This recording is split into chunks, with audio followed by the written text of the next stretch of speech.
You're watching TVB Pearl. Up shortly, stay with us for coverage of the U.S. presidential debate.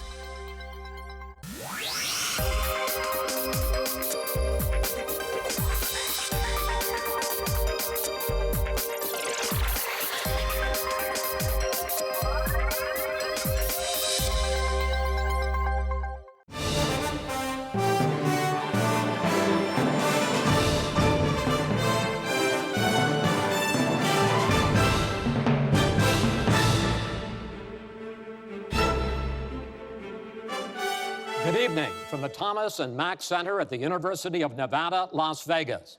I'm Chris Wallace of Fox News, and I welcome you to the third and final of the 2016 presidential debates between Secretary of State Hillary Clinton and Donald J. Trump.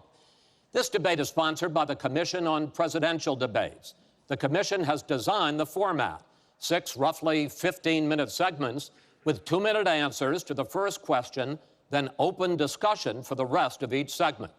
Both campaigns have agreed to those rules. For the record, I decided the topics and the questions in each topic. None of those questions has been shared with the commission or the 2 candidates.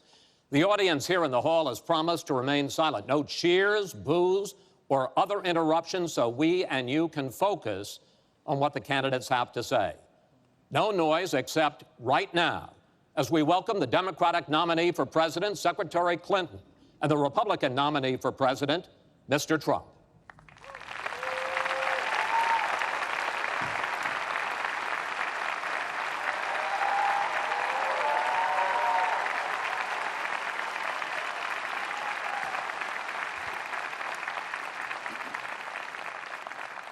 Secretary Clinton, Mr. Trump, welcome. Let's get right to it. The first topic is the Supreme Court.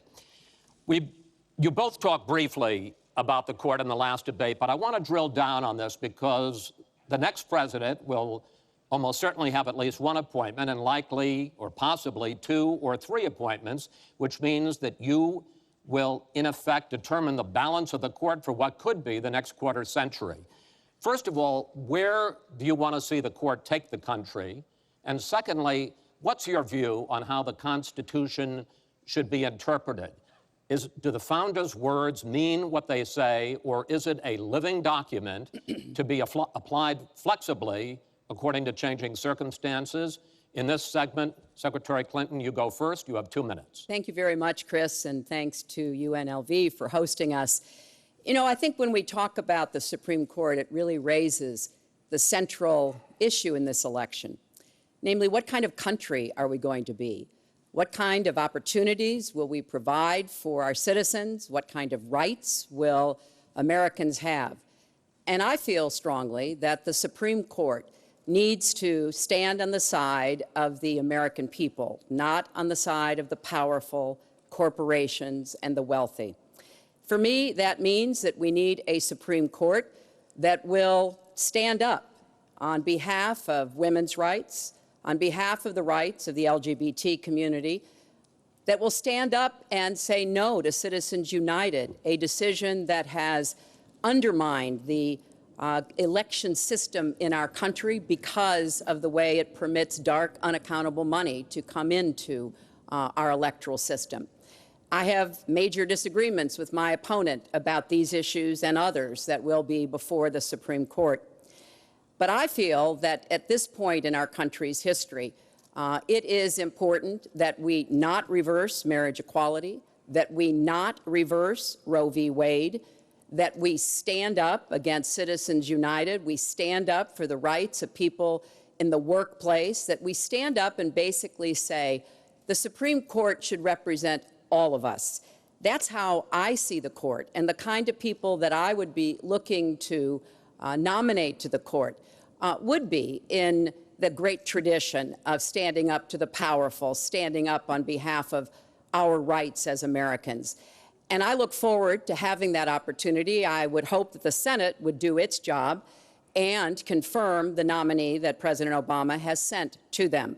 That's the way the Constitution fundamentally should operate. The president nominates, and then the Senate advises and consents or not, but they go forward with the process. Secretary Clinton, thank you. Mr. Trump, same question. Where do you want to see the court take the country, and how do you believe the Constitution should be interpreted? Well, first of all, it's great to be with you, and thank you, everybody. The Supreme Court, it's what it's all about. Our country is it's just so imperative that we have the right justices. Something happened recently where Justice Ginsburg made some very, very inappropriate statements toward me and toward a tremendous number of people, many, many millions of people that I represent. And she was forced to apologize, and apologize she did. But these were statements that should never, ever have been made. We need a Supreme Court that, in my opinion, is going to uphold the Second Amendment and all amendments, but the Second Amendment, which is under absolute siege. I believe if my opponent should win this race, which I truly don't think will happen, we will have a Second Amendment which will be a very, very small replica of what it is right now. But I feel that it's absolutely important that we uphold because of the fact that it is under such trauma. I feel that the justices that I am going to appoint, and I've named 20 of them, the justices that I'm going to appoint will be pro-life. They will have a conservative bent. They will be protecting the Second Amendment. They are great scholars in all cases, and they're people of tremendous respect. They will interpret the Constitution the way the founders wanted it interpreted, and I believe that's very, very important. I don't think we should have justices appointed that decide what they want to hear. It's all about the Constitution and so important, the Constitution the way it was meant to be. And those are the people that I will appoint.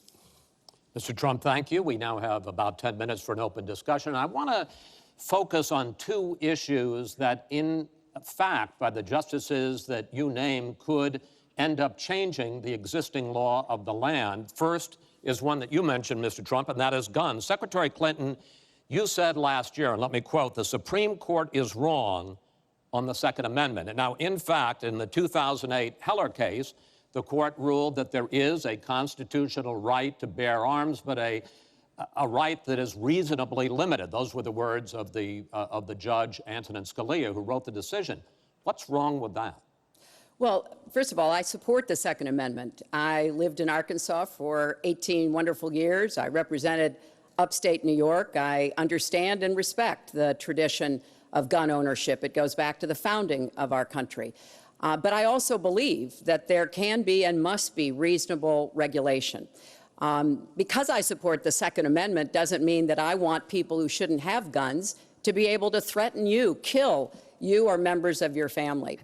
And so when I think about what we need to do, we have 33,000 people a year who die from guns.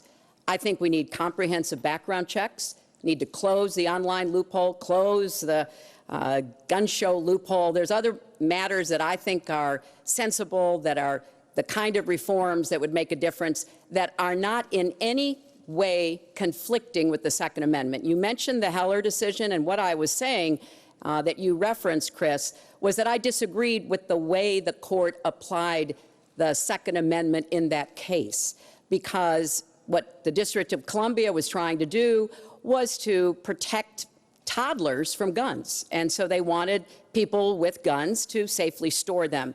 And the court didn't accept that reasonable regulation, but they've accepted many others. So I see no conflict between saving people's lives and defending the Second Amendment. Let me bring Mr. Trump in here. The Bipartisan Open Debate Coalition got millions of votes on questions to ask here, and this was, in fact, one of the top questions that they got.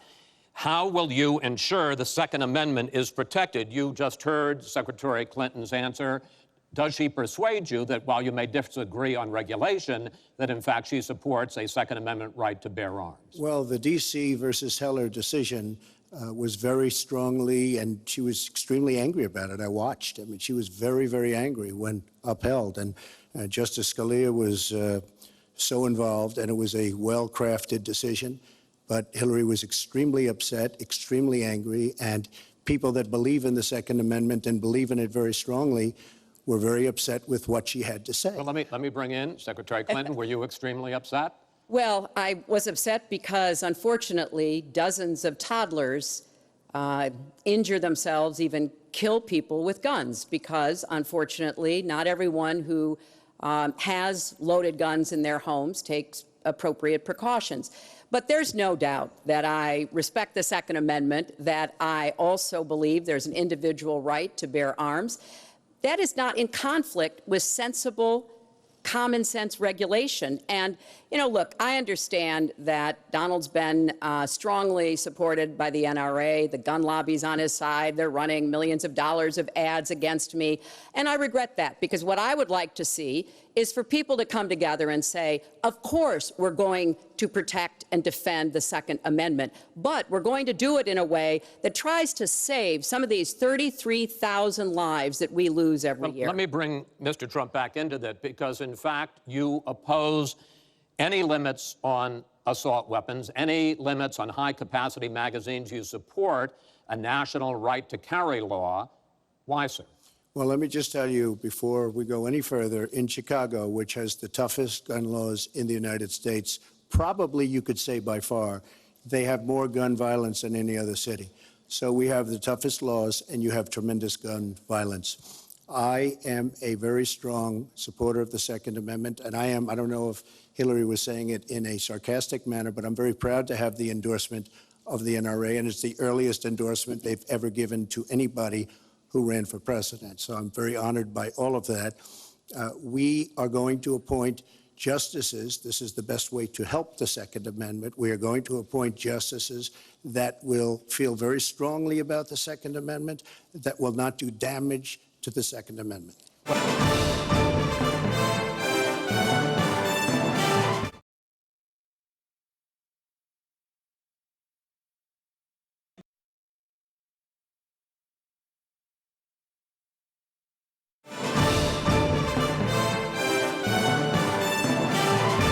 Another issue which divides you and the justices that whoever ends up winning this election appoints could have a dramatic effect there, and that's the issue of abortion. Right. Mr. Trump, you're pro-life, but I want to ask you specifically, do you want the court, including the justices that you will name, to overturn Roe v. Wade, which includes, in fact, states a woman's right to abortion? Well, if that would happen, because I am pro-life and I will be appointing pro-life judges, I would think that that will go back to the individual states. But I'm asking you specifically, would you If like they overturned it, it'll go back to the states. But what I'm asking you, sir, is do you want to see the court overturn? You just said you want to see the court protect the Second Amendment. Do you want to see the court overturn Roe v. Wade? Well, if we put another 2 or perhaps 3 justices on, that's really what's going to be, that will happen. And that'll happen automatically, in my opinion, because I am putting pro-life justices on the court. I will say this, it will go back to the states, and the states will then make a determination. Secretary Clinton. Well, I strongly support Roe v. Wade, which guarantees a constitutional right to a woman to make the most intimate, most difficult in many cases, decisions about her health care that one can imagine. And in this case, it's not only about Roe v. Wade. It is about what's happening right now in America. So many states are putting very stringent regulations on women that block them from exercising that choice, to the extent that they are defunding Planned Parenthood, which, of course, provides all kinds of cancer screenings and other benefits for women in our country. Donald has said he's in favor of defunding Planned Parenthood. He even supported shutting the government down to defund Planned Parenthood. I will defend Planned Parenthood.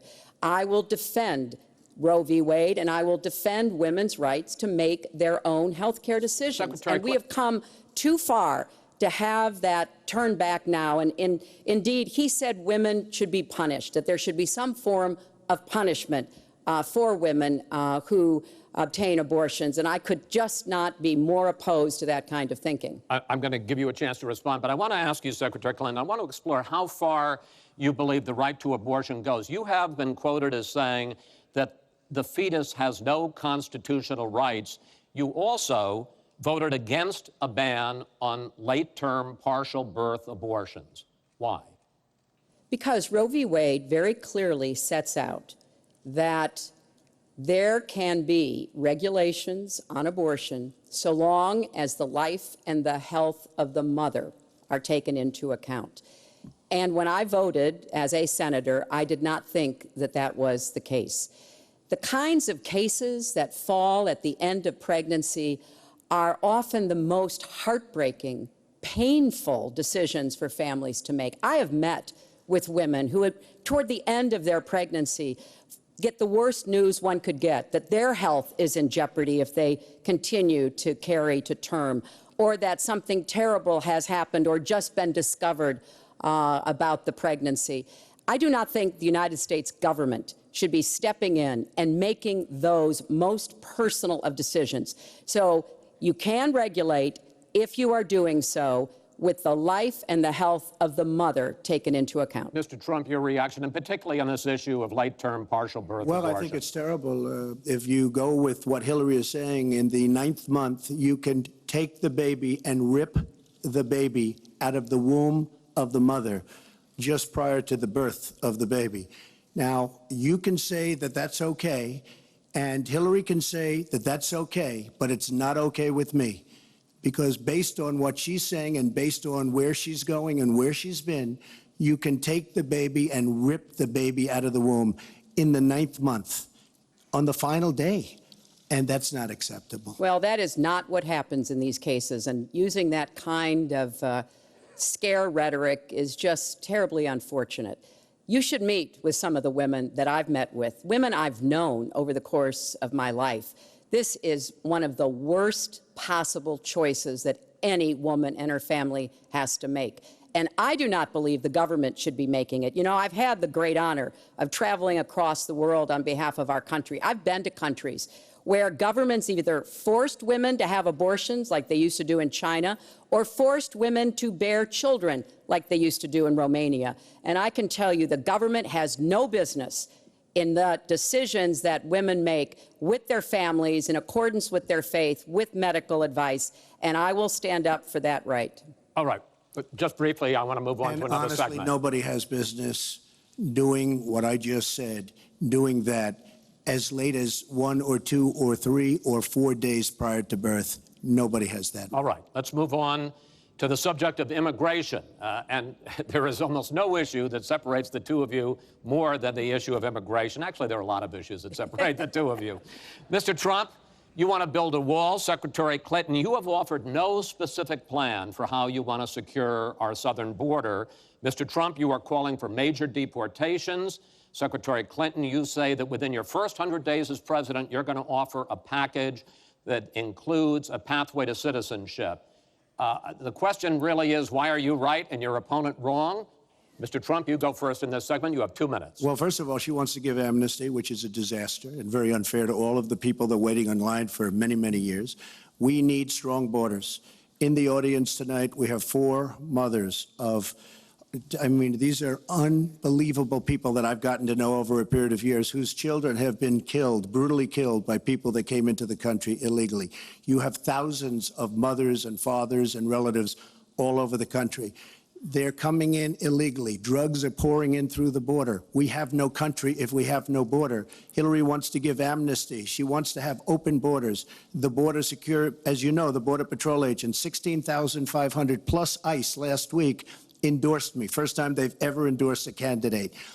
It means their job is tougher, but they know what's going on. They know it better than anybody. They want strong borders. They feel we have to have strong borders. I was up in New Hampshire the other day. The biggest complaint they have, it's with all of the problems going on in the world, many of the problems caused by Hillary Clinton and by Barack Obama, all of the problems, their single biggest problem is heroin that pours across our southern borders, just pouring and destroying their youth. It's poisoning the blood of their youth and plenty of other people.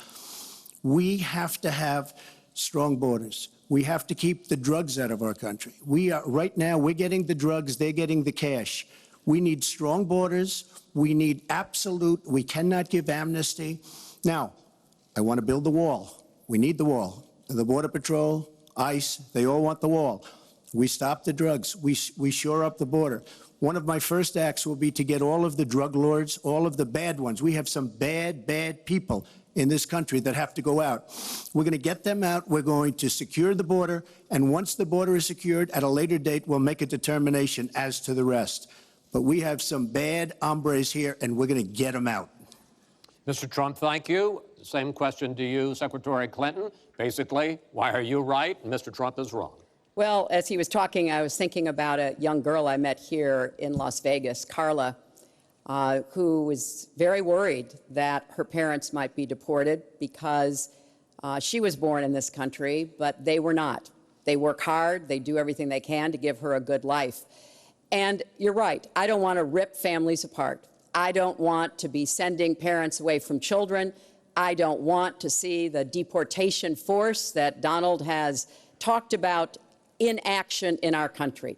We have 11 million undocumented people. They have 4 million American citizen children, 15 million people. He said as recently as a few weeks ago in Phoenix that every undocumented person would be subject to deportation. Now, here's what that means.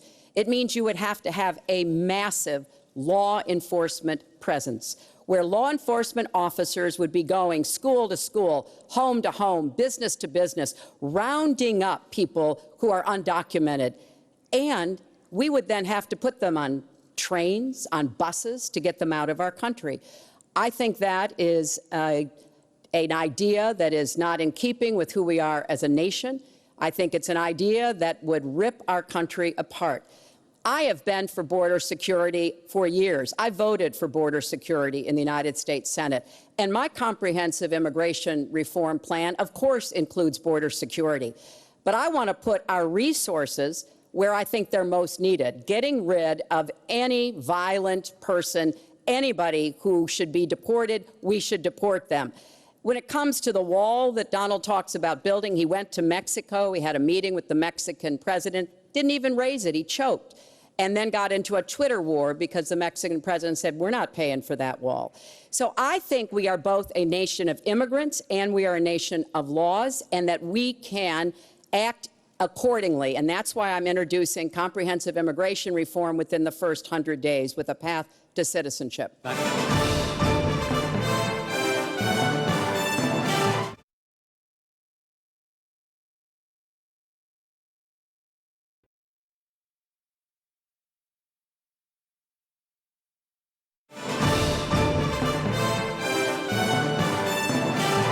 Introducing comprehensive immigration reform within the first 100 days with a path to citizenship. Thank you, Secretary Clinton. I want to follow Chris, up. I think I should respond to that. First of all, I had a very good meeting with the president of Mexico. Very nice man. We will be doing very much better with Mexico on trade deals, believe me. The NAFTA deal signed by her husband is one of the worst deals ever made of any kind, signed by anybody. It's a disaster. Hillary Clinton wanted the wall. Hillary Clinton fought for the wall in 2006 or thereabouts. Now, she never gets anything done, so naturally the wall wasn't built. But Hillary Clinton wanted the wall. Well, we are a country of laws. And by the way, no, wait. I'd like to hear from. I'd like to hear from Secretary Clinton. I voted for border security, and there are some limited places where that was appropriate. There also is necessarily going to be new technology and how best to deploy that. But it is clear when you look at what Donald has been proposing, he started his campaign bashing immigrants, calling Mexican immigrants rapists and criminals and drug dealers, that he has a very different view about what we should do to deal with immigrants. Now, what I am also arguing is that bringing undocumented immigrants out from the shadows, putting them into the formal economy will be good, because then employers can't exploit them and undercut Americans' wages. And Donald knows a lot about this. He used undocumented labor to build the Trump Tower. He underpaid undocumented workers, and when they complained, he basically said what a lot of employers do. You complain, I'll get you deported. I want to get everybody out of the shadows, get the economy working, and not let employers like Donald exploit undocumented workers, which hurts them but also hurts American workers. Mr. Trump. President Obama has moved millions of people out. Nobody knows about it. Nobody talks about it. But under Obama, millions of people have been moved out of this country. They've been deported. She doesn't want to say that, but that's what's happened, and that's what's happened big league. As far as moving these people out and moving, we either have a country or we don't. We're a country of laws. We either have a border or we don't. Now, you can come back in and you can become a citizen, but it's very unfair. We have millions of people that did it the right way. They're online, they're waiting. We're going to speed up the process, big league, because it's very inefficient.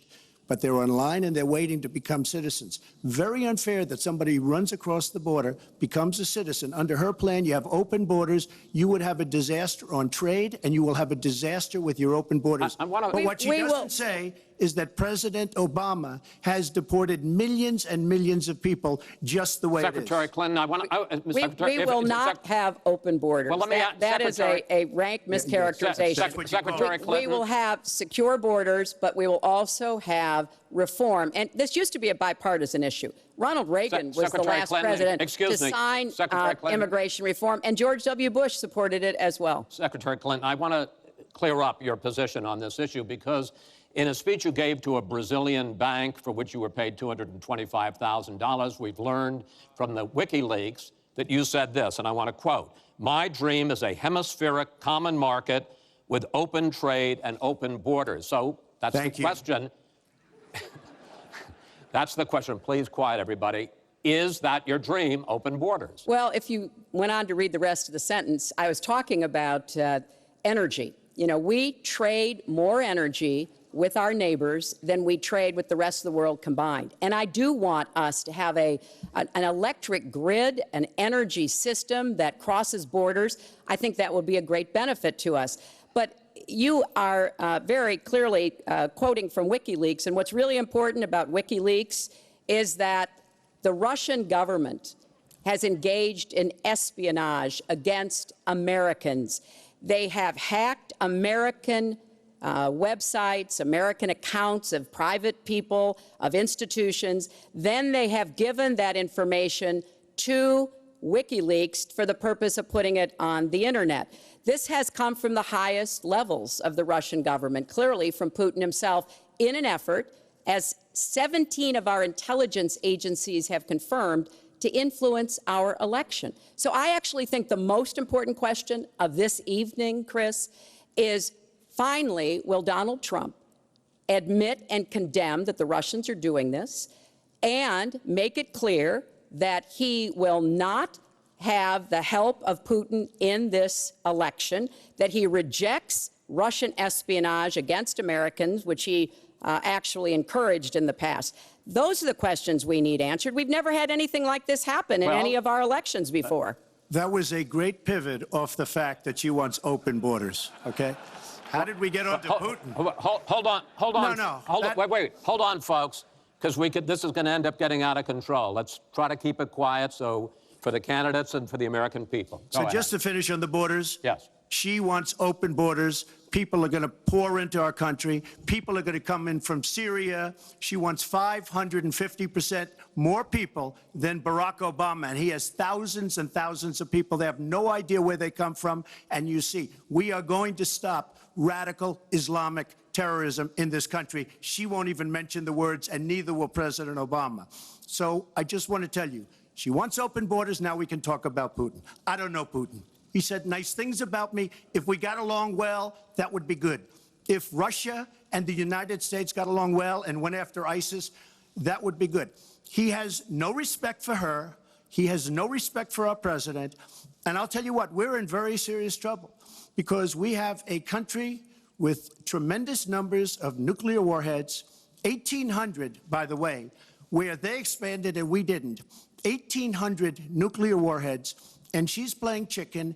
Look, Putin, from everything I see, has no respect for this person. Well, that's because he'd rather have a puppet as president of the United States. No puppet. And it's pretty clear. You're the puppet. It's pretty clear you won't admit that the Russians have engaged in cyber attacks against the United States of America, that you encouraged espionage against our people, that you are willing to spout the Putin line, sign up for his wish list, break up NATO, do whatever he wants to do, and that you continue to get help from him because he has a very clear favorite in this race. So I think that this is such an unprecedented situation. We've never had a foreign government trying to interfere in our election. We have 17 intelligence agencies, civilian and military, who have all concluded that these espionage attacks, these cyber attacks, come from the highest levels of the Kremlin, and they are designed to influence our election.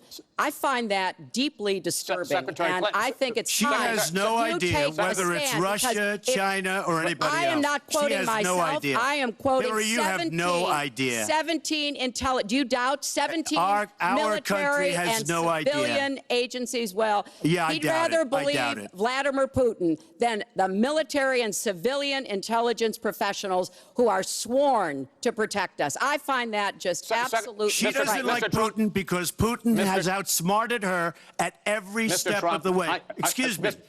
Mr. Putin has Mr. Trump, outsmarted her in Mr. Syria. Trump, I'm He's not a potted outsmarted her plant here. every step of the way. I do get to ask some questions. Yes, that's And I would fine. like to ask you this direct question.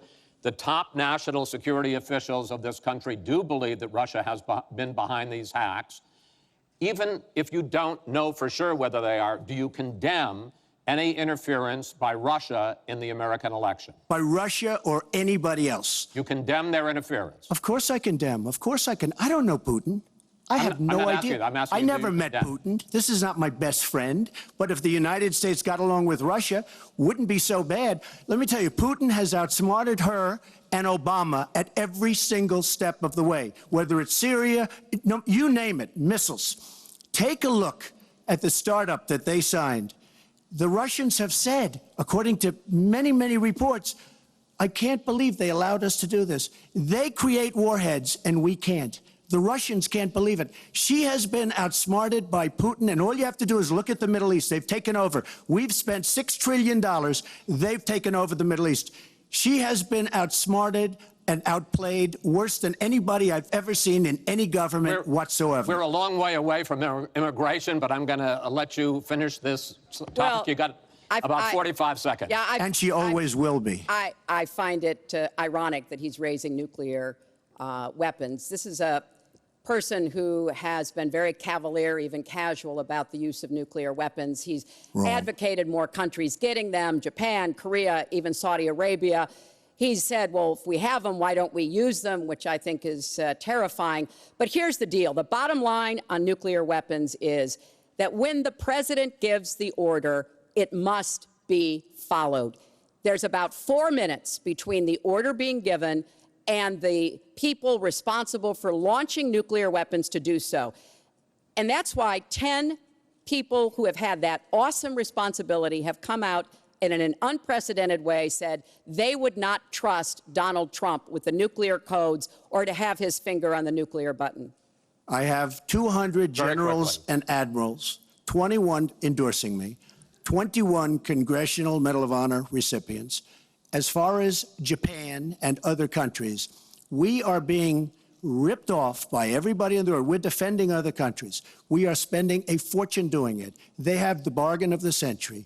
All I said is we have to renegotiate these agreements because our country cannot afford to defend Saudi Arabia, Japan, Germany, South Korea, and many other places. We cannot continue to afford. She took that as saying nuclear weapons. Look, she's been proven to be a liar on so many different ways. This is just another lie. Well, I'm just quoting you when There's you were no asked quote. about You're a not going to find a potential quote from me. nuclear competition in Asia. You said, you know, go ahead, enjoy yourselves, folks. That kind And of defend language, yourselves. that, well, And the defend United yourselves. I didn't say States has nuclear. kept And the defend peace. yourself. The United States has kept the peace through our alliances. Donald wants to tear up our alliances. I think it makes the world safer, and frankly, it makes the United States safer. I would work with our allies in Asia, in Europe, in the Middle East, and elsewhere. That's the only way we're going to be able to keep the peace. We are going to move on to the next topic. which is the economy, and I hope we handle that as well as we did immigration.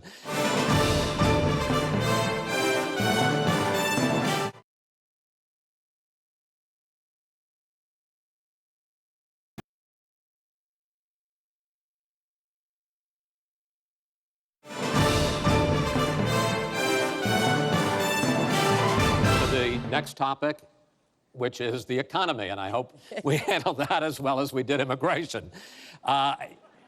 You also have very different ideas about how to get the economy growing faster. Secretary Clinton, in your plan, government plays a big role. You see more government spending, more entitlements, more tax credits, more tax penalties.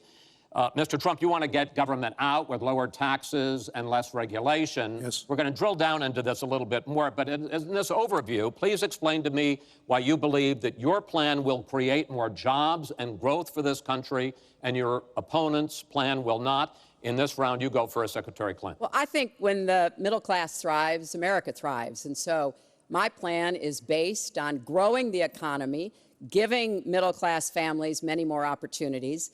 I want us to have the biggest jobs program since World War II, jobs in infrastructure and advanced manufacturing. I think we can compete with high-wage countries, and I believe we should. New jobs and clean energy, not only to fight climate change, which is a serious problem, but to create new opportunities and new businesses. I want us to do more to help small business. That's where 2/3 of the new jobs are going to come from. I want us to raise the national minimum wage because people who live in poverty should not, who work full-time should not still be in poverty. And I sure do want to make sure women get equal pay for the work we do. I feel strongly that we have to have an education system that starts with preschool and goes through college. That's why I want more technical education in high schools and in community colleges, real apprenticeships to prepare young people for the jobs of the future. I want to make college debt-free, and for families making less than $125,000, you will not get a tuition bill from a public college or university if the plan that I worked on with Bernie Sanders is enacted. And we're going to work hard to make sure that it is, because we are going to go where the money is. Most of the gains in the last years since the Great Recession have gone to the very top. So we are going to have the wealthy pay their fair share. We're going to have corporations make a contribution greater than they are now to our country. That is a plan that has been analyzed by independent experts, which said that it could produce 10 million new jobs. By contrast, Donald's plan has been analyzed to conclude it might lose 3.5 million jobs. Why? Because his whole plan is to cut taxes, to give the biggest tax breaks ever to the wealthy and to corporations, adding $20 trillion to our debt and causing the kind of dislocation that we have seen before, because it truly will be trickle-down economics on steroids. So the plan I have, I think, will actually produce greater opportunities. The plan he has will cost us jobs and possibly lead to another Great Recession. Secretary, thank you. Mr. Trump, why will your plan create more jobs and growth than Secretary Clinton? Well, first of all, before I start on my plan, her plan is going to raise taxes and even double your taxes. Her tax plan is a disaster. And she can say all she wants about college tuition, and I'm a big proponent. We're going to do a lot of things for college tuition, but the rest of the public's going to be paying for it. We will have a massive, massive tax increase under Hillary Clinton's plan. But I'd like to start off where we left, because when I said Japan and Germany, and I'm not to single them out, but South Korea, these are very rich, powerful countries. Saudi Arabia, nothing but money. We protect Saudi Arabia. Why aren't they paying? She immediately, when she heard this, I questioned it. And I questioned NATO. Why aren't the NATO questioned? Why aren't they paying? Because they weren't paying. Since I did this was a year ago, all of a sudden they're paying. And I've been given a lot of credit for it. All of a sudden they're starting to pay up. They have to pay up. We're protecting people. They have to pay up. And I'm a big fan of NATO, but they have to pay up. She comes out and said, we love our allies. We think our allies are great. Well, it's awfully hard to get them to pay up when you have somebody saying, we think how great they are. We have to tell Japan in a very nice way. We have to tell Germany, all of these countries, South Korea, we have to say, you have to help us out. We have, during his regime, during President Obama's regime, we've doubled our national debt. We're up to $20 trillion. So my plan, we're going to renegotiate trade deals. We're going to have a lot of free trade. We're going to have free trade, more free trade than we have right now. But we have horrible deals. Our jobs are being taken out by the deal that her husband signed, NAFTA, one of the worst deals ever. Our jobs are being sucked out of our economy. You look at all of the places that I just left. You go to Pennsylvania, you go to Ohio, you go to Florida, you go to any of them. You go upstate New York. Our jobs have fled to Mexico and other places. We're bringing our jobs back.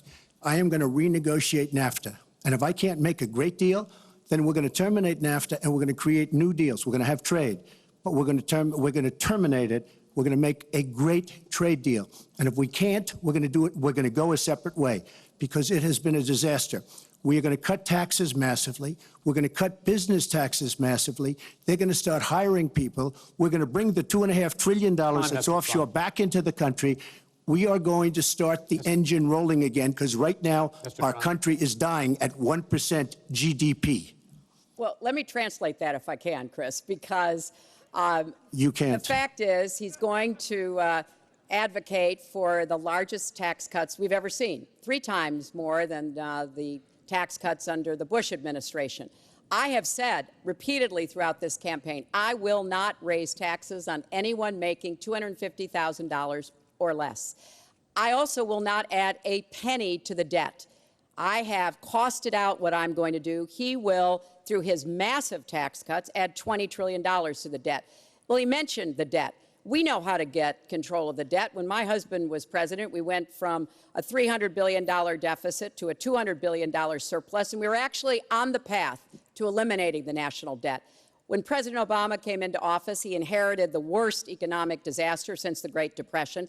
He has cut the deficit by 2/3. So, yes, one of the ways you go after the debt, one of the ways you create jobs is by investing in people. So I do have investments in new jobs, investments in education, skill training, and the opportunities for people to get ahead and stay ahead. That's the kind of approach that will work.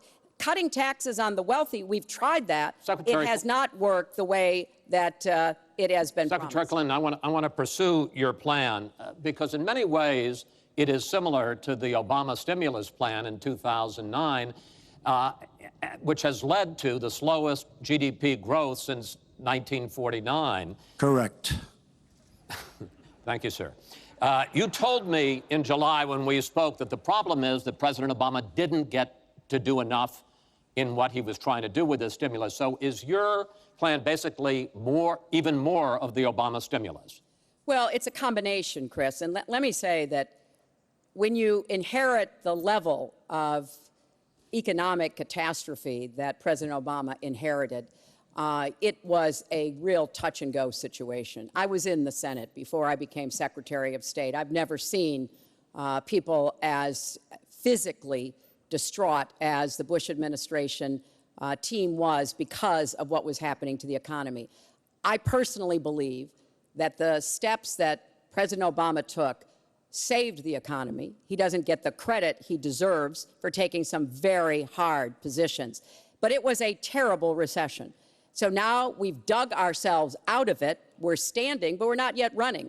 So what I am proposing is that we invest from the middle out and the ground up, not the top down. That is not going to work. That's why what I have put forward doesn't add a penny to the debt, but it is the kind of approach that will enable more people to take those new jobs, higher paying jobs. We're beginning to see some increase in incomes, and we certainly have had a long string of increasing jobs. We've got to do more to get the whole economy moving, and that's what I believe I will be able to do. Mr. Trump, even conservative economists who have looked at your plan say that the numbers don't add up, that your idea, and you've talked about 25 million jobs created, 4% over a 10-year period growth, is unrealistic. And they say, you talk a lot about growing the energy industry, they say with oil prices as low as they are right now, that's unrealistic as well. Your response? So I just left some high representatives of India. They're growing at 8%. China is growing at 7%, and that for them is a catastrophically low number. We are growing. Our last report came out, and it's right around the 1% level, and I think it's going down. Last week, as you know, at the end of last week, they came out with an anemic jobs report, a terrible jobs report. In fact, I said, is that the last jobs report before the election? Because if it is, I should win easily. It was so bad. The report was so bad. Look, our country is stagnant. We've lost our jobs. We've lost our businesses. We're not making things anymore, relatively speaking. Our product is pouring in from China, pouring in from Vietnam, pouring in from all over the world. I've visited so many communities. This has been such an incredible education for me, Chris. I've gotten to know so many. I've developed so many friends over the last year, and they cry when they see what's happened. I passed factories that were thriving 20, 25 years ago, and because of the bill that her husband signed and she blessed 100%, it is just horrible what's happened to these people in these communities. Now, she can say that her husband did well, but boy, did they suffer as NAFTA kicked in, because it didn't really kick in very much, but it kicked in after they left. Boy, did they suffer. That was one of the worst things that's ever been signed by our country. Now she wants to sign Trans-Pacific Partnership, and she wants it. She lied when she said she didn't call it the gold standard in one of the debates. She totally lied. She did call it the gold standard, and they actually fact-checked, and they said I was right. I was so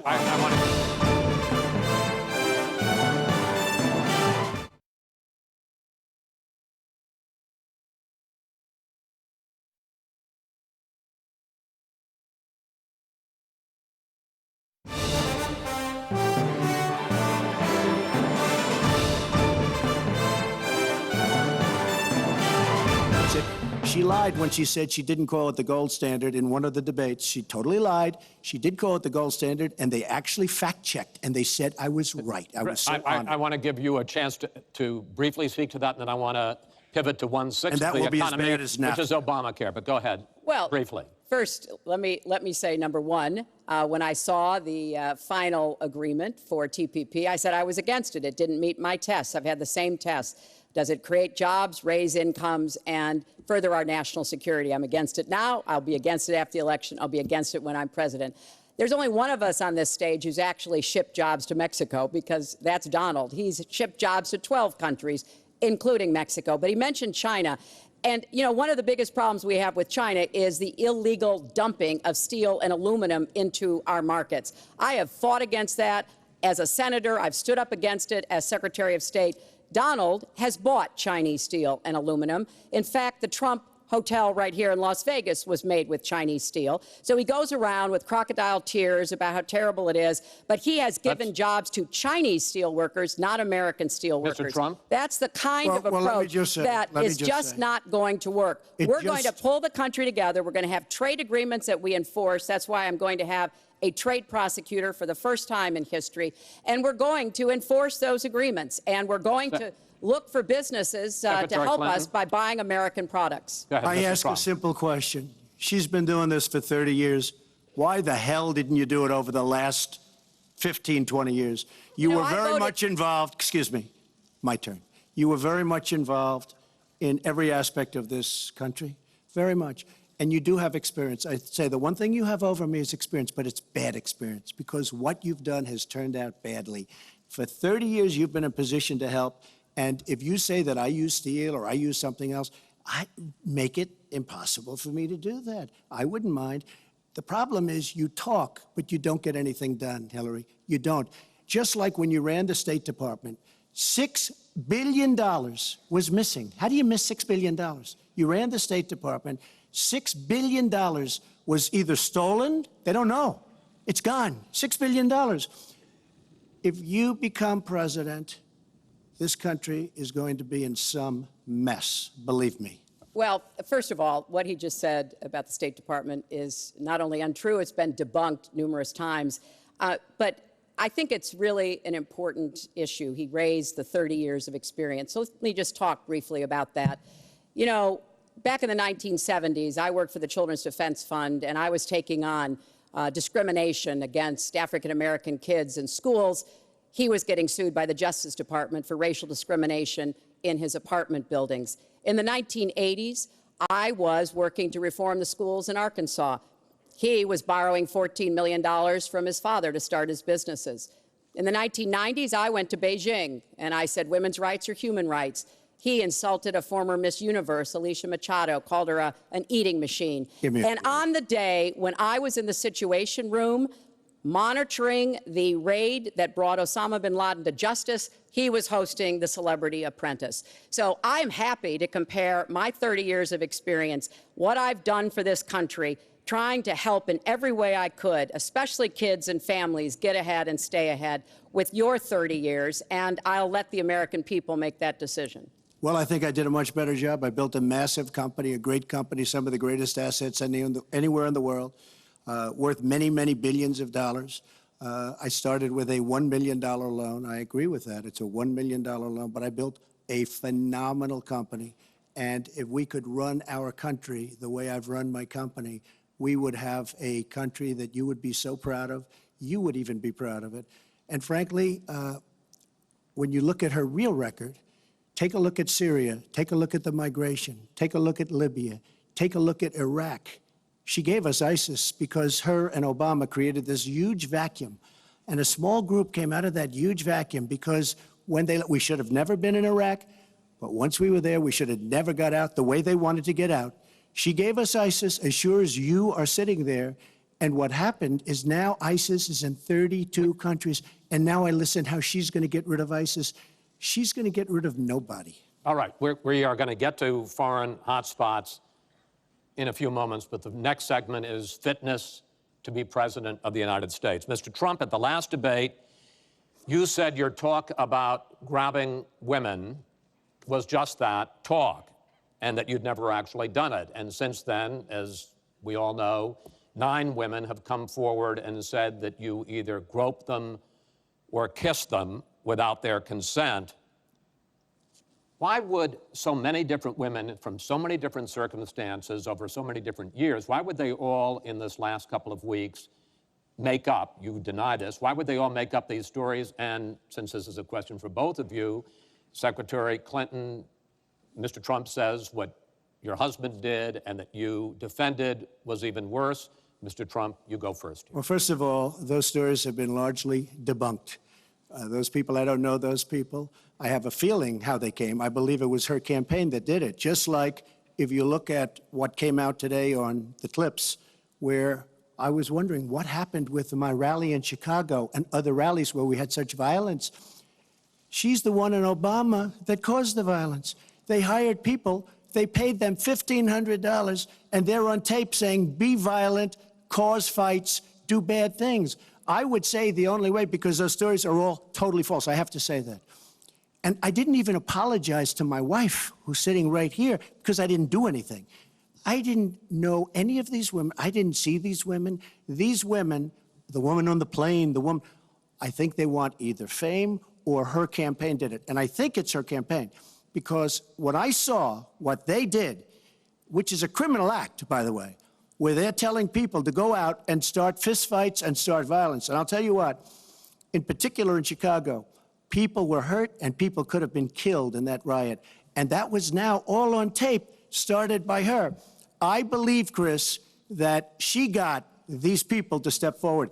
If it wasn't, they get their 10 minutes of fame.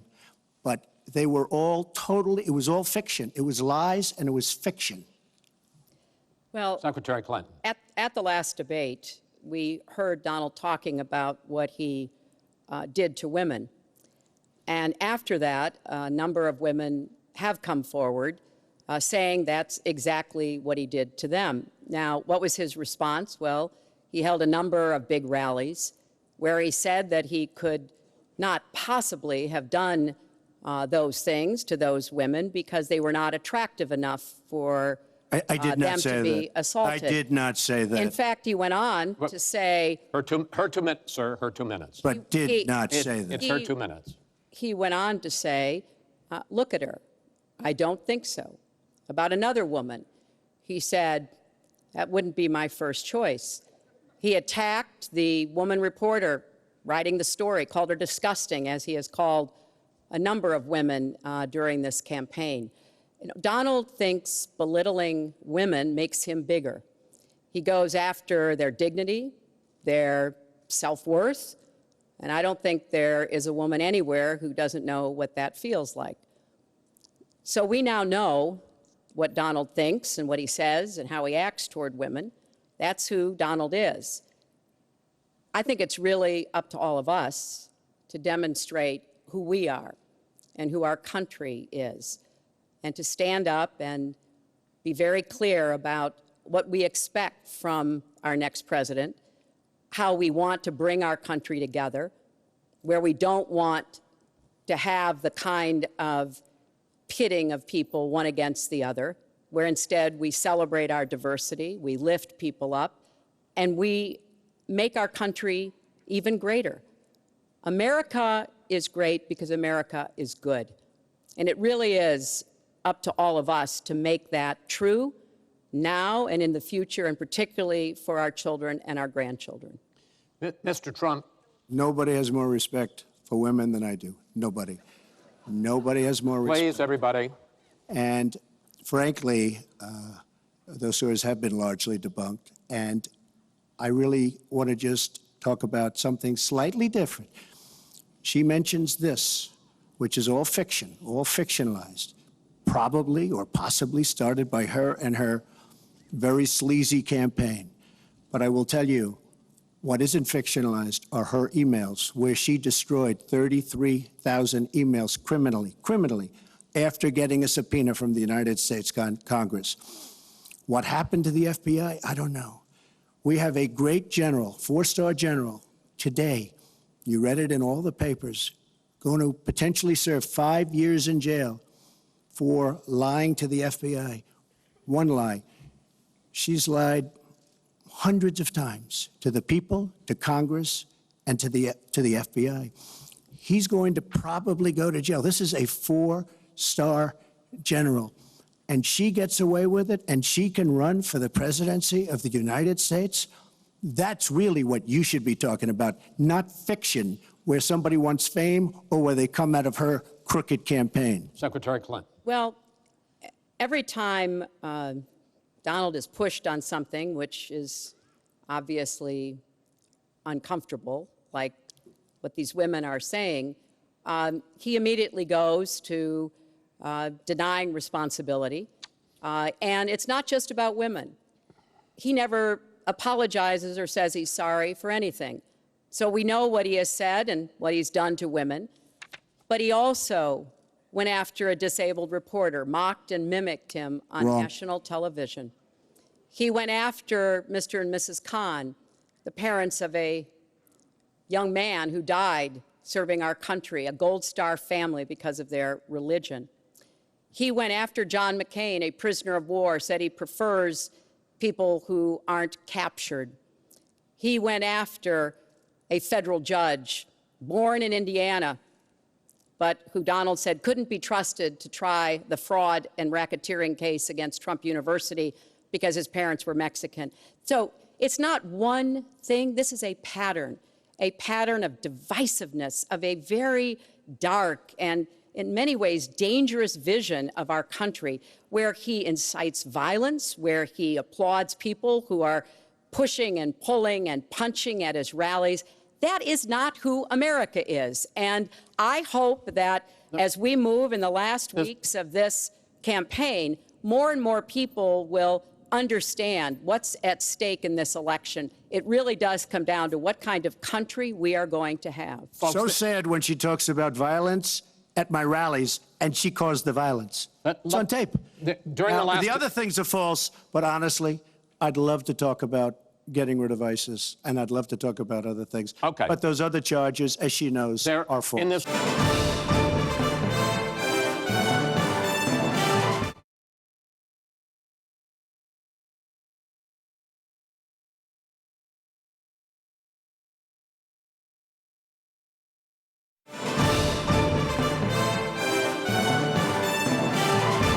I'd love to talk about getting rid of ISIS, and I'd love to talk about other things. Okay. But those other charges, as she knows, are false. In this bucket about fitness to be president, there's been a lot of developments over the last 10 days since the last debate. I'd like to ask you about them. These are questions that the American people have. Secretary Clinton, during your 2009 Senate confirmation hearing, you promised to avoid even the appearance of a conflict of interest with your dealing with the Clinton Foundation while you were Secretary of State, but emails show that donors got special access to you. Those seeking grants for Haiti relief were considered separately from non-donors, and some of those donors got government contracts, taxpayer money. Can you really say that you kept your pledge to that Senate committee? And why isn't what happened and what went on between you and the Clinton Foundation, why isn't it what Mr. Trump calls pay to play? Well, everything I did as Secretary of State was in furtherance of our country's interests and our values. The State Department has said that. I think that's been proven. But I am happy. In fact, I'm thrilled to talk about the Clinton Foundation because it is a world-renowned charity, and I am so proud of the work that it does. You know, I could talk for the rest of the debate. I know I don't have the time to do that. But just briefly, the Clinton Foundation made it possible for 11 million people around the world with HIV/AIDS to afford treatment, and that's about half of all the people in the world who are getting treatment. In partnership with the American Health Association, we have made environments in schools healthier for kids, including healthier lunches. Respectfully, this is an open discussion. Well, it is an open discussion. I understand, and the specific question went to pay for play. Do you want to talk about that? But there is no evidence, but there is a lot of evidence about the very good work and it's a criminal enterprise, and so many people know it. It's a criminal enterprise. Saudi Arabia giving $25 million, Qatar, all of these countries. You talk about women and women's rights. So these are people that push gays off buildings. These are people that kill women and treat women horribly, and yet you take their money. So I'd like to ask you right now, why don't you give back the money that you've taken from certain countries that treat certain groups of people so horribly? Why don't you give back the money? I think it would be a great gesture, because she takes a tremendous amount of money, and you take a look at the people of Haiti. I was at a little Haiti the other day in Florida, and I want to tell you, they hate the Clintons, because what's happened in Haiti with the Clinton Foundation is a disgrace. And you know it, and they know it, and everybody knows Secretary it. Well, Clinton. very quickly, we at the Clinton Foundation spend 90% of all the money that is donated on behalf of programs of people around the world and in our own country.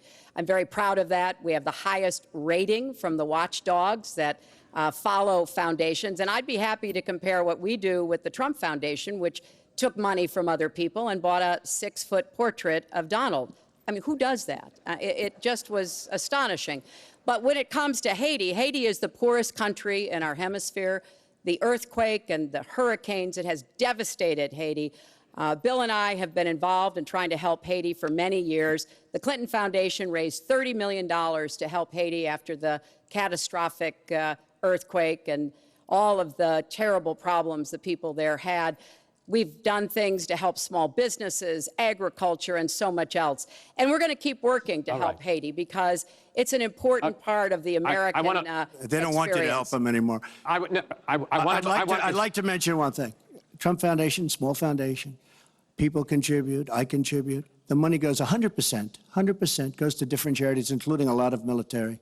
I don't get anything. I don't buy boats. I don't buy planes. What happens is the money goes out. Wasn't some of the money used to settle your lawsuit, sir? No, it was. We put up the American flag, and that's it. They put up the American flag. We fought for the right in Palm Beach to put up the American flag. There was a penalty that was imposed by Palm Beach County, and the money came from your foundation. And by the way, the money, instead of Mar-a-Lago yourself, went to Fisher House, where they build houses. The money that you're talking about went to Fisher House, where they build houses for veterans and disabled. I want to get into one last... But of course, there's no way we can know whether any of that is true because he hasn't released his tax returns. He is the first candidate ever to run for president in the last 40-plus years who has not released his tax returns. So everything he says about charity or anything else, we can't prove it. You can look at our tax returns. We've got them all out there. But what is really troubling is that we learned in the last debate he has not paid a penny in federal income tax. And we were talking about immigrants a few minutes ago, Chris. You know, half of all immigrants, undocumented immigrants in our country, actually pay federal income tax. So We have undocumented immigrants in America who are paying more federal income tax than a billionaire. I find So that let me just tell you very astonishing. simply, we're entitled, because of the laws that people like her pass, to take massive amounts of depreciation and other charges, and we do it. And all of her donors, just about all of them, I know Buffett took hundreds of millions of dollars, George Soros, took hundreds of millions of dollars. Let me just explain. All of her donors, most of her donors have done the same thing as I did. Okay. And you know what she should have done? Folks, we heard and this. You know, Hillary, what you should have done? You should have changed the law when you were a United States Senator. If you don't like we heard it. this. Yeah. Because your donors and your special interests are doing the same thing as I do, except even more so. Well, you you know- should have changed the law, but you won't change the law because you take in so much money. I mean, I sat in my apartment today on a very beautiful hotel down the street, known as Trump. Made with Chinese steel. But I will tell you, I sat there watching ad after ad after ad, false ad, all paid for by your friends on Wall Street that gave so much money because they know you're going to protect them. And frankly, you should have changed the Mr. laws. Trump, if you don't like what I did, you should have changed the laws. Mr. Trump, I want to ask you about one last question in this topic. You have been warning at rallies recently that this election is rigged and that Hillary Clinton is in the process of trying to steal it from you. Your running mate, Governor Pence, pledged on Sunday that he and you, his words, will absolutely accept the result of this election. Today, your daughter Ivanka said the same thing. I want to ask you here on the stage tonight, do you make the same commitment that you will absolutely, sir, that you will absolutely accept the result of this election? I will look at it at the time. I'm not looking at anything now. I'll look at it at the time. What I've seen is so bad. First of all, the media is so dishonest and so corrupt, and the pile-on is so amazing. The New York Times actually wrote an article about it that they don't even care. It's so dishonest, and they've poisoned the minds of the voters. But unfortunately for them, I think the voters are seeing through it. I think they're going to see through it. We'll find out on November 8th, but I think they're going to see through it. But, sir, if you look, excuse me, Chris, if you look at your voter rolls, you will see millions of people that are registered to vote. Millions. This isn't coming from me. This is coming from Pew Report and other places. Millions of people that are registered to vote that shouldn't be registered to vote. So let me just give you one other thing. So I talk about the corrupt media. I talk about the millions of people. Tell you one other thing. She shouldn't be allowed to run. She's guilty of a very, very serious crime. She should not be allowed to run. And just in that respect, I say it's rigged because she should never, Chris, she should never have been allowed to run for the presidency based on what she did with emails and so many other things. But, sir, there is a tradition in this country. In fact, one of the prides of this country is the peaceful transition of power, and that no matter how hard fought a campaign is, that at the end of the campaign, that the loser concedes to the winner. Not saying that you're necessarily going to be the loser or the winner, but that the loser concedes to the winner and that the country comes together in part for the good of the country. Are you saying you're not prepared now to commit to that principle? What I'm saying is that I will tell you at the time. I'll keep you in suspense. Well, okay? Chris, let me respond to that because that's horrifying. You know, every time Donald thinks things are not going in his direction, he claims whatever it is rigged against him. The FBI conducted a year-long investigation into my emails. They concluded there was no case. He said the FBI was rigged. He lost the Iowa caucus. He lost the Wisconsin primary. He said the Republican primary was rigged against him. Then Trump University gets sued for fraud and racketeering. He claims the court system and the federal judge is rigged against him. There was even a time when he didn't get an Emmy for his TV program 3 years in a row, and he started tweeting that the Emmys were rigged against him. Should have gotten it. This is a mindset. This is how Donald thinks. And it's funny, but it's also really troubling. Okay. You know, that is not the way our democracy works. We've been around for 240 years. We've had free and fair elections. We've accepted the outcomes when we may not have liked them. And that is what must be expected of anyone standing on a debate stage during a general election. You know, President Obama said the other day, when you're whining before the game is even finished, it just shows you're not up to doing the job. And let's be clear about what he is saying and what that means. He is denigrating, he's talking down our democracy. And I, for one, am appalled that somebody who is the nominee of one of our two major parties would take that kind of position. I think what the FBI did and what the Department of Justice did, including meeting with her husband, the Attorney General, in the back of an airplane on the tarmac in Arizona, I think it's disgraceful. I think it's a disgrace. All right. I think we've never had a situation so bad. Hold on, in this folks. country.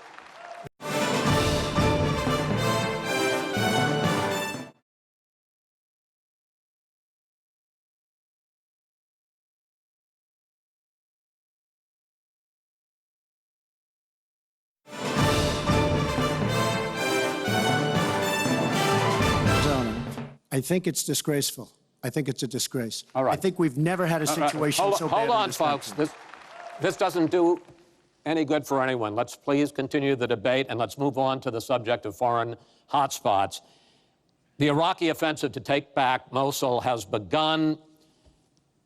If they are successful in pushing ISIS out of that city and out of all of Iraq, the question then becomes, what happens the day after? And that's something that whoever of you ends up as president is going to have to confront.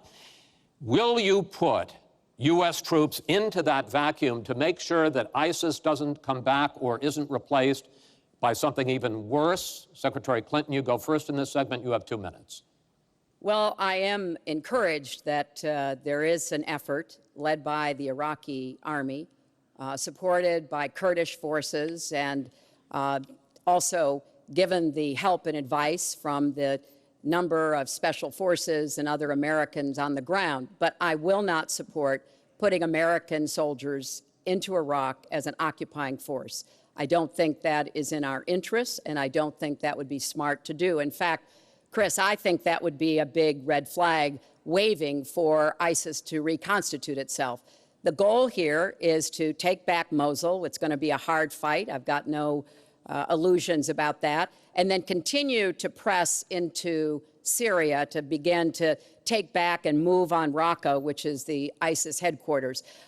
I am hopeful that the hard work that American military advisors have done will pay off, and that we will see a really successful military operation. But we know we've got lots of work to do. Syria will remain a hotbed of terrorism as long as the civil war, aided and abetted by the Iranians and the Russians, continue. So I have said, look, we need to keep our eye on ISIS. That's why I want to have an intelligence surge that protects us here at home, why we have to go after them from the air, on the ground, online, why we have to make sure here at home we don't let terrorists buy weapons. If you're too dangerous to fly, you're too dangerous to buy a gun. And I'm going to continue to push for a no-fly zone and safe havens within Syria, not only to help protect the Syrians and prevent the constant outflow of refugees, but to frankly gain some leverage on both the Syrian government and the Russians so that perhaps we can have the kind of serious negotiation necessary to bring the conflict to an end and go forward on a political track. Mr. Trump, same question. If we are able to push ISIS out of Mosul and out of Iraq, would you be willing to put U.S. troops in there to prevent their return or something else? Let me tell you, Mosul's so sad. We had Mosul. But when she left, when she took everybody out, we lost Mosul. Now we're fighting again to get Mosul. The problem with Mosul and what they wanted to do is they wanted to get the leaders of ISIS who they felt were in Mosul. About 3 months ago, I started reading that they want to get the leaders, and they're going to attack Mosul. Whatever happened to the element of surprise? Okay? We announced we're going after Mosul. I've been reading about going after Mosul now for about, how long is it, Hillary? 3 months? These people have all left. They've all left. The element of surprise. Douglas MacArthur, George Patton, spinning in their graves when they see the stupidity of our country. So we're now fighting for Mosul that we had. All she had to do is stay there. Now we're going in to get it. But you know who the big winner in Mosul is going to be after we eventually get it? And the only reason they did it is because she's running for the office of president. And they want to look tough. They want to look good. He violated the red line in the sand. And he made so many mistakes, made all mistakes. That's why we have the Great Migration. But she wanted to look good for the election. So they're going in. But who's going to get Mosul, really? We'll take Mosul eventually. By the way, if you look at what's happening, much tougher than they thought. Much, much tougher, much more dangerous, going to be more deaths than they thought. But the leaders that we wanted to get are all gone because they're smart. They said, what do we need this for? So Mosul is going to be a wonderful thing, and Iran should write us a letter of thank you, just like the really stupid, the stupidest deal of all time, a deal that's going to give Iran absolutely nuclear weapons. Iran should write us yet another letter saying thank you very much. Because Iran, as I said many years ago, Iran is taking over Iraq, something they've wanted to do forever, but we've made it so easy for them. So we're now going to take Mosul, and you know who's going to be the beneficiary? Iran. Boy, are they making, I mean, they are outsmarting. Look, you're not there. You might be involved in that decision, but you were there when you took everybody out of Mosul and out of Iraq. You shouldn't have been in Iraq, but you did vote for it. You shouldn't have been in Iraq, but once you were in Iraq, you should have never left the way. The point is, the big winner is going to be Iran. Well, you know, once again, Donald is implying that he didn't support the invasion of Iraq. I said it was a mistake. I've said that years ago. He has consistently denied what is a very clear fact, that before the invasion, he supported it. And, you know, I just want everybody to go Google it. Google Donald Trump, Iraq, and you will see the dozens of sources which verify that he was for the invasion of Iraq. And you can actually hear the audio of him saying that. Now, why does that matter? Well, it matters because he has not told the truth about that position. I guess he believes it makes him look better now to contrast with me because I did vote for it. But what's really important here is to understand all the interplay. Mosul is a Sunni city. Mosul is on the border of Syria. And yes, we do need to go after Baghdadi, and just like we went after bin Laden while you were doing Celebrity Apprentice, and we brought him to justice. We need to go after the leadership, but we need to get rid of them, get rid of their fighters. They're estimated several thousand fighters in Mosul. They've been digging underground. They've been prepared to defend. It's going to be tough fighting, but I think we can take back Mosul, and then we can move on into Syria and take back Raqqa.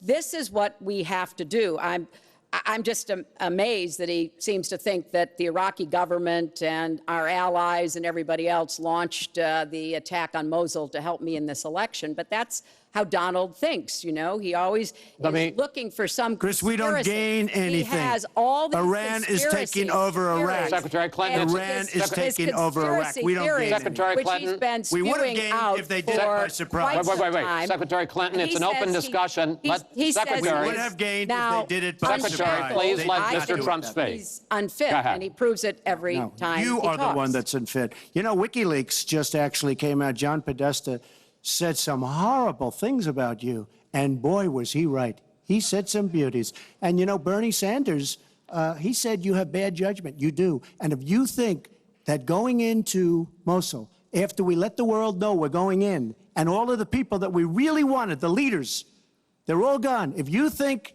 that was good, then you do. Now, John Podesta said you have terrible instincts. Bernie Sanders said you have bad judgment. I agree with both. Well, you should ask Bernie Sanders who he's supporting for president, and he has said, which is as a big he has mistake. campaigned for me around the country, you are the most dangerous person to run for president in the modern history of America.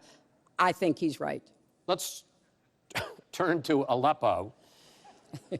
Mr. Trump, in the last debate, you were both asked about the situation in the Syrian city of Aleppo, and I want to follow up on that because you said several things in that debate which were not true, sir. You said that Aleppo has basically fallen. In fact, there are. It's a catastrophe. It is a catastrophe, but there are a quarter. Have you seen it? Have you seen it? Sir, have you seen what's happened to Aleppo? If I might finish my question. Okay, so it hasn't fallen. Take a look at it. Well, there are 250,000 people still living there and being slaughtered. That's right. You also and they are being slaughtered because of bad decisions. If I may just finish here. And you also said that ISIS, that Syria and Russia are busy fighting ISIS. In fact, they have been the ones who've been bombing and shelling eastern Aleppo, and they just announced a humanitarian pause, in effect admitting that they have been bombing and shelling Aleppo. Would you like to clear that up, sir? Well, Aleppo is a disaster. It's a humanitarian nightmare, but it has fallen from from any standpoint. I mean, what do you need, a signed document? Take a look at Aleppo. It is so sad when you see what's happened. And a lot of this is because of Hillary Clinton, because what's happened is by fighting Assad, who turned out to be a lot tougher than she thought, and now she's going to say, oh, he loves Assad. He's just much tougher and much smarter than her and Obama. And everyone thought he was gone 2 years ago, 3 years ago. He aligned with Russia. He now also aligned with Iran, who we made very powerful. We gave them $150 billion back. We give them $1.7 billion in cash. I mean cash, bundles of cash as big as this stage. We gave them $1.7 billion. Now, they have aligned. He has aligned with Russia and with Iran. They don't want ISIS, but they have other things because we're backing rebels. We don't know who the rebels are. We're giving them lots of money, lots of everything. We don't know who the rebels are. And when and if, and it's not going to happen because you have Russia and you have Iran now, but if they ever did overthrow Assad, you might end up with as bad as Assad is, and he's a bad guy. But you may very well end up with worse than Assad. If she did nothing, we'd be in much better shape. And this is what's caused the Great Migration, where she's taken in tens of thousands of Syrian refugees who probably, in many cases, not probably, who are definitely, in many cases, ISIS aligned. And we now have them in our country. And wait till you see, this is going to be the great Trojan horse. And wait till you see what happens in the coming years. Lots of luck, Hillary. Thanks a lot for doing a great job.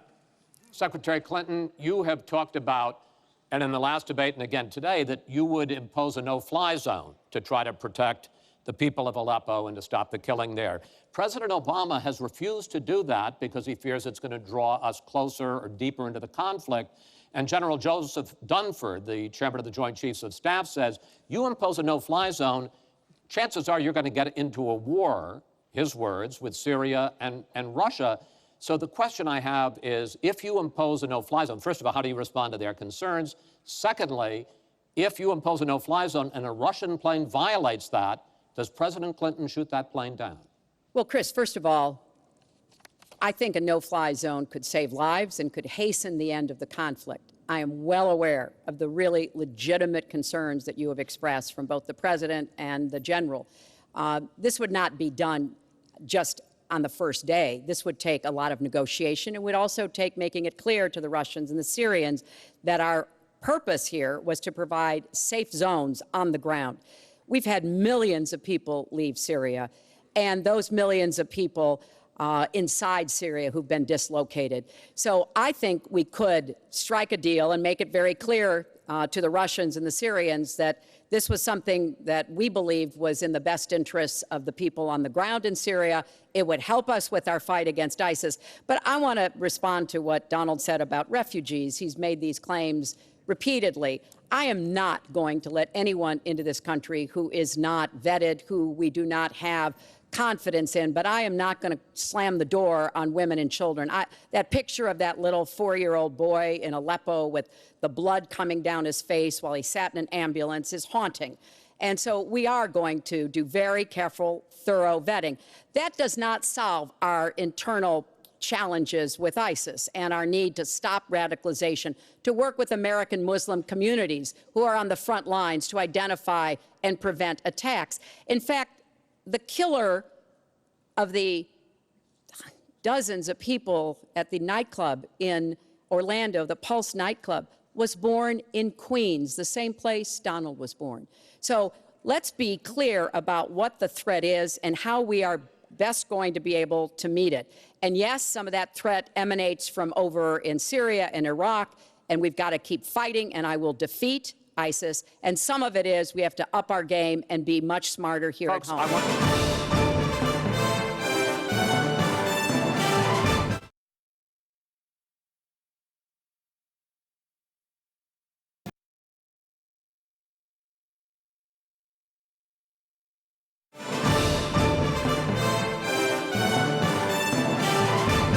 yes, some of that threat emanates from over in Syria and Iraq, and we've got to keep fighting, and I will defeat ISIS. And some of it is we have to up our game and be much smarter here Folks, at home. I want to get into our final segment. But I just have to, it's Real so quick. ridiculous she will defeat ISIS. We should have never let ISIS happen in the first place. And right now they're in 32 countries. Okay. You should have never. Wait 1 second. They had a ceasefire 3 weeks ago. A ceasefire, United States, Russia, Syria. And during the ceasefire, Russia took over vast swatches of land. And then they said, we don't want the ceasefire anymore. We are so outplayed on missiles, on ceasefires.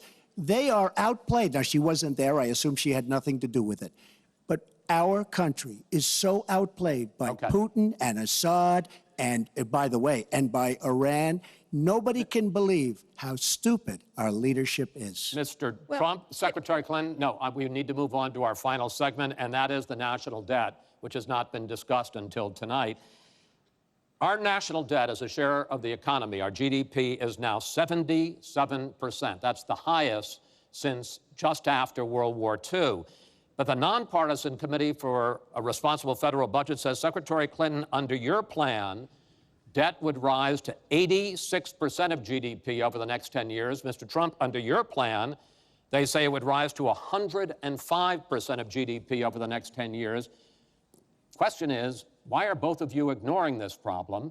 Mr. Trump, you go first. Well, I say they're wrong because I'm going to create tremendous jobs. And we're bringing GDP from really 1%, which is what it is now. And if she got in, it'll be less than 0. But we're bringing it from 1% up to 4%. And I actually think we can go higher than 4%. I think you can go to 5 or 6%. And if we do, you don't have to bother asking your question because we have a tremendous machine. We will have created a tremendous economic machine once again. To do that, we're taking back jobs. We're not going to let our companies be raided by other countries where we lose all our jobs. We don't make our product anymore. It's very sad. But I'm going to create the kind of a country that we were from the standpoint of industry. We used to be there.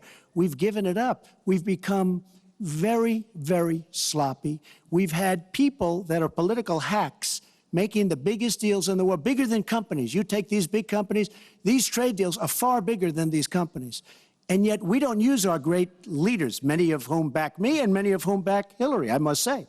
But we don't use those people. Those are the people, these are the greatest negotiators in the world. We have the greatest business people in the world. We have to use them to negotiate our trade deals. We use political hacks. We use people that get the position because they made a campaign contribution. And they're dealing with China and people that are very much smarter than they are. So we have to use our great people. But with that being said, we will create an economic machine, the likes of which we haven't seen in many decades. And people, Chris, will again go back to work, and they'll make a lot of money, and we'll have companies that will grow and expand and start from new. Secretary Clinton. Well, first, when I hear Donald talk like that and know that his slogan is "Make America Great Again," I wonder when he thought America was great. And before he rushes and says, you know, before you and President Obama were there, I think it's important to recognize that he has been criticizing our government for decades. You know, back in 1987, he took out a $100,000 ad in the New York Times during the time when President Reagan was president and basically said exactly what he just said now, that we were the laughing stock of the world. He was criticizing President Reagan. This is the way Donald thinks about himself, puts himself into, you know, the middle and says, you know, I alone can fix it, as he said on the convention stage. But if you look at the debt, which is the issue you asked about, Chris, I pay for everything I'm proposing. I do not add a penny to the national debt. I take that very seriously because I do think it's one of the issues we've got to come to grips with. So when I talk about how we're going to pay for education, how we're going to invest in infrastructure, how we're going to get the cost of prescription drugs down, and a lot of the other issues that people talk to me about all the time, I've made it very clear we are going where the money is. We are going to ask the wealthy and corporations to pay their fair share.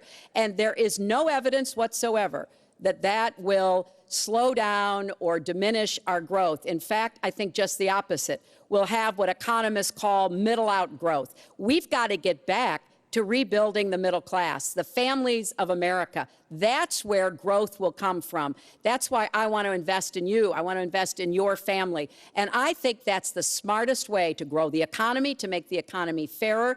And we just have a big disagreement about this. It may be because of our experiences. You know, he started off with his dad as a millionaire. I started off with my dad as a small businessman. We've heard this before. I think it's, you know, it's a difference that affects how we see the world and what we want to do with the economy. Time.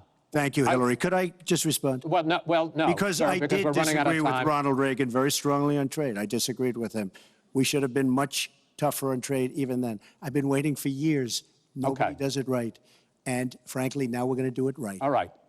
The one last area I want to get into with you in this debate is the fact that the biggest driver of our debt is entitlements, which is 60% of all federal spending. Now, the Committee for Responsible Federal Budget has looked at both of your plans, and they say neither of you has a serious plan that is going to solve the fact that Medicare is going to run out of money in the 2020s, Social Security is going to run out of money in the 2030s, and at that time, recipients are going to take huge cuts in their benefits. So, in effect, the final question I want to ask you in this regard is, and let me start with you, Mr. Trump, would President Trump make a deal to save Medicare and Social Security that included both tax increases and benefit cuts, in effect, a grand bargain on entitlements? I'm cutting taxes. We're going to grow the economy. It's going to grow at a record rate. But that's not going to help on entitlements. It's going to totally help you. And one thing we have to do, repeal and replace the disaster known as Obamacare. It's destroying our country. It's destroying our businesses, our small business, and our big businesses. We have to repeal and replace Obamacare. You take a look at the kind of numbers that will cost us in the year 17.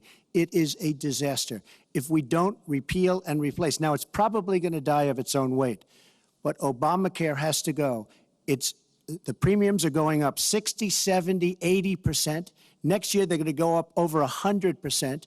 And I'm really glad that the premiums have started. At least the people see what's happening, because she wants to keep Obamacare and she wants to make it even worse. And it can't get any worse. Bad health care at the most expensive price. We have to repeal and replace Obamacare. And Secretary Clinton, same question, because at this point, Social Security and Medicare are going to run out. The trust funds are going to run out of money. Will you, as president, will you consider a grand bargain, a deal that includes both tax increases and benefit cuts to try to save both programs? Well, Chris, I am on record as saying that we need to put more money into the Social Security Trust Fund. That's part of my commitment to raise taxes on the wealthy. My Social Security payroll contribution will go up, as will Donald's, assuming he can't figure out how to get out of it. But what we want to do is to replenish the Social Security Trust Fund by making sure that we have sufficient resources. And that will come from either raising the cap and or finding other ways to get more money into it. I will not cut benefits. I want to enhance benefits for low-income workers and for women who have been disadvantaged by the current Social Security system. But what Donald is proposing with these massive tax cuts will result in a $20 trillion additional national debt. That will have dire consequences for Social Security and Medicare. And I'll say something about the Affordable Care Act, which he wants to repeal. The Affordable Care Act extended the solvency of the Medicare Trust Fund. So if he repeals it, our Medicare problem gets worse. What we need to do is go after the long-term health care drivers. We've got to get costs down, increase value, emphasize wellness. I have a plan for doing that, and I think that we will be able to get entitlement spending under control with more resources and smarter decisions. This is the final time, probably to both of your delight, that you're going to be on the stage together in this campaign. I would like to end it on a positive note. You had not agreed to closing statements, but it seems to me in a funny way that might make it more interesting because you haven't prepared closing statements. So I'd like you each to take it. We're going to put a clock up, a minute, as the final question in the final debate to tell the American people why they should elect you to be the next president. This is another new mini segment. Secretary Clinton, it's your turn to go first. Well, I would like to say to everyone watching tonight that I'm reaching out to all Americans, Democrats, Republicans, and independents, because we need everybody to help make our country what it should be, to grow the economy, to make it fairer, to make it work for everyone. We need your talents, your skills, your commitment, your energy, your ambition. You know, I've been privileged to see the presidency up close, and I know the awesome responsibility of protecting our country and the incredible opportunity of working to try to make life better for all of you. I have made the cause of children and families really my life's work. That's what my mission will be in the presidency. I will stand up for families against powerful interests, against corporations. I will do everything that I can to make sure that you have good jobs with rising incomes, that your kids have good educations from preschool through college. I hope you will give me a chance to serve as your president. Secretary Clinton, thank you. Mr. Trump? She's raising the money from the people she wants to control. Doesn't work that way. But when I started this campaign, I started it very strongly. It's called Make America Great Again. We're going to make America great. We have a depleted military. It has to be helped, has to be fixed. We have the greatest people on earth in our military. We don't take care of our veterans. We take care of illegal immigrants, people that come into the country illegally, better than we take care of our vets. That can't happen. Our policemen and women are disrespected. We need law and order, but we need justice too. Our inner cities are a disaster. You get shot walking to the store. They have no education. They have no jobs. I will do more for African Americans and Latinos than she can ever do in 10 lifetimes. All she's done is talk to the African Americans and to the Latinos. But they get the vote, and then they come back. They say, we'll see you in 4 years. We are going to make America strong again, and we are going to make America great again, and it has to start now. We cannot take 4 more years of Barack Obama, and that's what you get when you get her. Thank you both. Secretary Clinton, hold on just a moment, folks. Secretary Clinton, Mr. Trump, I want to thank you both for participating in all 3 of these debates. That brings to an end this year's debate sponsored by the Commission on Presidential Debates. We want to thank the University of Nevada, Las Vegas, and its students for having us. Now the decision is up to you. While millions have already voted, Election Day, November 8th, is just 20 days away. One thing everyone here can agree on: we hope you will go vote. It is one of the honors and obligations of living in this great country. Thank you, and good night.